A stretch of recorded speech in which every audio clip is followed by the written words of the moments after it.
going on, everyone? Blue here at Blue Bears Games. This week I'm going to be bringing you a Blues Budget Battle Brew, or one of my 60-card budget battle decks, in place of a Commander deck build, only because time constraints have made it so I have to put in something as filler until I can get some Commander decks done. I'm still working on a couple of Commander decks for customers, and I have to get them done first. And then after that, I'll get into some of my own actual budget Commander decks. But for this week, let's take a look at what we got. I'm bringing you a remake of an older video that I made, only this time I'm going to bring you an upgrade guide and an updated list. So what we have here is one of the banes of Magic. It's a mill deck. I call this Silence I Mill You. And what this is a sort of Pauper Turbo Fog deck, but with a very big twist. For one, we're not in Pauper. There are rares uncommons in here. But the other thing is we're going to be using walls as not just blockers, but to be able to mill the opponent. And we're going to use fog effects when needed instead of the walls to stave off some damage. And then we're going to be able to shuffle it all back in and gain some life while doing so. So let me get into the deck and show you what we got. We're going to start off with walls. Obviously, that's the main focus of the deck. We know that I like to use walls as much as possible because they're very unutilized in this game. People just scoff at them, but they do have some utility here. So we're going to start off with Consulate Skygate. It's 2 to cast for an 0/4. It's a wall, so it has Defender, but it has Reach. And I tried to get as much Reach or Flying in here as possible to stave off flying decks. So I got a play set of those. Wall of Tanglecord again, another 2 to cast, only it's an 0/6 wall, and you can pay a green, and we're in blue-green, so that's a good thing. We're in Simic colors, so you can pay a green to give it Reach. So I tried to stave off flyers again. A new addition from the previous one is I added 2 Rietos Sentinels. I don't know how to say that. It's 3 to cast for a 3/3. Obviously, it's got Defender because it's a wall. But when it enters the battlefield, target player mills 3 cards, and most likely you're going to be doing this in a one-on-one and not in a battle royale, if you will. And then you also can pay 3 to put target card from a graveyard on the bottom of its owner's library. Most likely you'll use that for yourself. What I liked about this card was that it has a 3 power.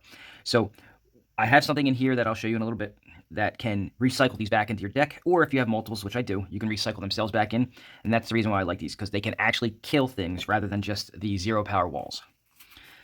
The milling part of this deck, this is the twist. It's not going to use spells to do the milling. It's going to use the walls.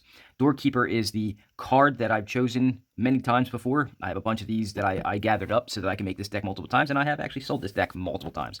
It's Defender. Obviously, it's a wall. It has 0 power and 4 toughness. It's 2 to cast. And then it has this 1 blue and 2 mana tap ability that says target player puts the top X cards of his or her library in his or her graveyard, or mill is what they turned it into, where X is the number of creatures with Defender you control, and that's why everything in here has Defender, as you can see, Defender, Defender. So you may be able to mill up to 8 to 10 cards, and in a 60-card deck, that could be pretty devastating. And of course, I've got a playset of those because I want to try to get it done as fast as possible. We know that when I do a budget battle brew deck, I always put at least 1 full rare or something special. This is the one I chose, Vantress Gargoyle, another 2 to cast creature. It's a 5/4 flyer, and that sounds great, but there are caveats to this guy. So he can't attack unless defending player has 7 or more cards in their graveyard, which this deck should be able to accomplish. And then it can't block unless you have 4 or more cards in your hand, so obviously I've put a little bit of card draw in here just for that purpose. Then he has a tap ability that each player mills the top card of their library. So basically it's mill 1. Guard Gomazoa is in here. It's got Defender to go with the theme. It's 3 to cast for a 1/3. It's flying, and then you can prevent all combat damage that would be dealt to Guard Gomazoa, so he can block some pretty big stuff. Now, if they have Trample, if it's more than 3, obviously that damage is going to come over, so that's where the next part of the deck will come in. Got a play set of those. I threw in here a Jace's Mindseeker. It's a 6 to cast 4/4 flyer. No, it doesn't have Defender, but it does have a mill ability. So, I mean, it's kind of a mill ability. When Jace's Mindseeker enters the battlefield, target opponent puts the top 5 cards of his or her library into their graveyard or mills 5 cards, and then you may cast an instant or sorcery from among them. Those 5 cards milled. So it has its mill, and it actually has free card casting. The second part of the deck is the fog part of the Turbo Fog style of deck. We got Fogs, play set of those. Haze of Pollens, I like this because if you don't actually need a fog, and it's in your hand, you can cycle it away to draw a card. Got a play set of those. Root Snare, I tried to get the cheapest fogs as possible, mana-wise. So Root Snares are 2 to cast, and they do the same thing as fog. The card draw, I told you earlier, we're going to have a little bit of card draw, so I got a play set of Divinations in there because you can at least draw 2 cards. And yes, there are better card draw cards out there, but for what I needed to do for this to stay in budget, it is what it is. And what I'm going to do is I'm going to show you in the upgrade guide a couple, or at least 1 card that can take that out of it, make it be better anyway. I said that we are going to recycle cards in this deck, so I've got 2 Elixirs of Immortality in here. It is 1 to cast, you pay 2, tap it, and then you gain 5 life, and then you shuffle the Elixir and your graveyard back into your library, so it keeps recycling. Anybody who saw my Death by Thopter's deck from like 3 years ago, one of my favorite deck builds for the budget battle brew decks, which I do plan on actually making again, knows that the ability to recycle your deck over and over again helps you get resources. Of course, we've got the classic millstone because that's what this whole ability is based on, and that's what the deck is based on. So I put 2 millstones in here just so you can have a little bit more milling, make it a little bit quicker so you can win quicker. And then the lands. So we've got a playset of Thornwood Falls, and of course I'm going to show you an upgrade to that. And then I think it's 7 islands and forests, or it's 8, one of the two. But either way, whatever the number is, if you want to take a look at that, I will have the deck list linked in the description of the video so you can take a look at that. It goes right to my MTG Goldfish account where all of my decks are, so you can take a look at all my builds. But you can also look at all the videos that I have on the channel as well, take a look at them and see what they are and see the explanation on them. So, and that's the deck for the week. What I'm going to do now is I'm going to go over a small and a very short, I mean really short, but still effective upgrade guide so you can see how you can make this deck a little bit better for not that much money. So let's start the upgrade guide with a creature that really needs to be put in here.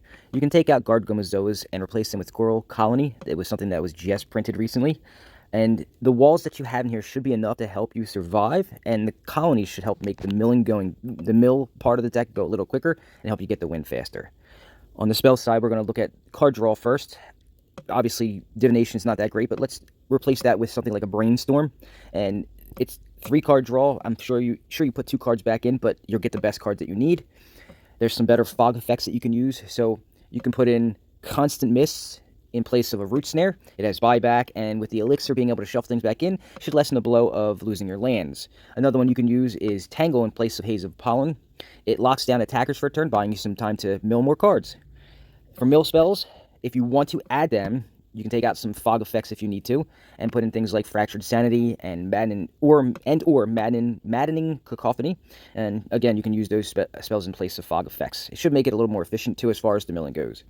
You can do a counter magic change. So if your meta does not actually have a lot of creature-based decks, or if you're just doing this at kitchen tables and you have friends that just play 60-card decks that aren't creature-based, you can add in the counter magic like Counterspell, Mana Leak, and Negate. Good options for that.